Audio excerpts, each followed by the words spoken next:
BPL আসুক না আসুক, বিপিএল নিয়ে কথা বলতে গেলেই বিতর্কটা মাথায় আসে। আপনার নিশ্চয়ই মনে আছে বছর দুয়েক আগে সাকিব আল হাসান একবার একটা কোম্পানির একদিনের জন্য সিইও হয়েছিলেন। তখন তিনি সেদিন বলেছিলেন যে সদিচ্ছা থাকলে সবই সম্ভব, আর বিপিএল ঠিক করতে 3 মাসের বেশি লাগার কথা না, কিন্তু চাই কিনা সেটা হচ্ছে গুরুত্বপূর্ণ। আসলেই কি তাই?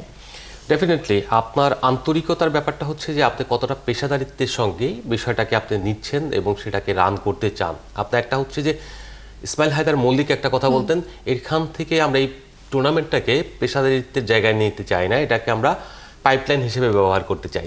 পাইপলাইন হিসেবে ব্যবহার করতে হলে তো সেটাকে পেশাদারিত্বের জায়গায় নিতে হবে। পেশাদারিত্ব যখন কোনো প্রতিষ্ঠানে থাকবে না, বা যে কোনো গেমস স্পোর্টস যাই বলেন না কেন, এখন এটা তো একটা ফ্র্যাঞ্চাইজি টুর্নামেন্ট। প্রথমে তো এটা পেশাদারিত্ব বলি, তো ফ্র্যাঞ্চাইজি বলি, তো এখানে পেশাদারিত্বের আনতে হবে আপনাকে।